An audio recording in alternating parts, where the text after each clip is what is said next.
When I was in veterinary school, I was in the DVM PhD program and really thought about multiple disciplines that I feel like I might be successful at. And it wasn't until my 7th year of the 8-year program when I started to learn about ophthalmology.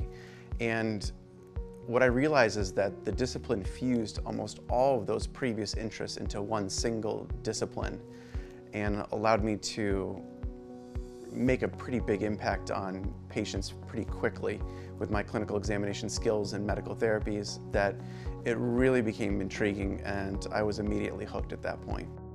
My current research program is focused on ocular surface diseases. So what that means is probably the most common would be dry eye disease. It's a disorder that affects both companion animals and humans alike. And my research program is really focused on understanding the causes of disease, like how does it occur, what pathologic mechanisms are involved, how can we model that in certain species in the laboratory, how can we model it and look at it in our client-owned animals with spontaneous disease. So my research spans really kind of the breadth of basic science, animal modeling within the laboratory, and then spontaneous animals with disease later on. And the whole goal is to come up with novel therapeutics that are designed by the insight that we've derived from a lot of our basic science and animal modeling studies. I would say that dry eye disease can really be broken down into two major subgroups, and this is speaking kind of very generally, is that one group lacks the watery component of the tears, and then the other group lacks the lipids or some other type of protein that's found inside of the tears to help stabilize it. But for all intents and purposes, really loss of the watery component or loss of the fat or the lipids in the tear film. And each one of those manifests diseases in a similar way for the most part, but the therapeutic interventions that you would use for one group doesn't always work for the other. And the group with the lipids is probably the most common in humans, and the group with watery deficiencies are probably more common in our canine population. That being said, we're starting to recognize a lot more about lipid deficiencies in dogs and how they're actually quite similar to that of humans with dry eye. A lot of my research is designed to help animals, but then with the goal to eventually help humans as well. So it allows me to triage the diseases that I think might have translatability between our animals that we see in the clinic with spontaneous disease to that of humans.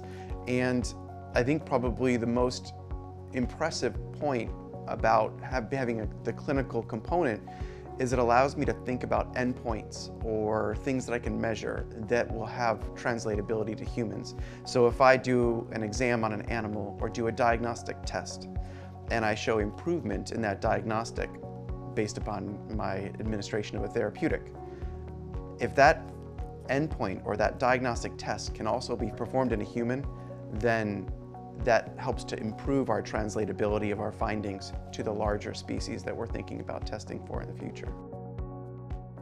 I would say that the advanced imaging diagnostics that we have in ophthalmology are pretty impressive. I have to be careful here because we can get near histologic resolution using some of these imaging modalities, meaning I can get down to the cellular level using these advanced imaging techniques. When I started thinking about ophthalmology, some of our examination techniques actually utilize a bio-microscope, something that we can put on 10x or 16x magnification to get very close to the eye. So we can actually see cells floating inside of the front chamber of the eye. We can get down to almost a cellular level with our examination techniques, which is pretty exciting because it makes it easy for us to transition to using those advanced imaging modalities because we're already thinking at the cellular level during our clinical exam, and then we can have ways to augment that experience through advanced imaging techniques. I'm very lucky to be at this university given the strength of the clinical and research program in ophthalmology. Truly, it's an incredible place to work and an incredible place to have access to such wonderful colleagues that are really making an impact both in veterinary ophthalmology, but then also the greater field of vision science and ophthalmology.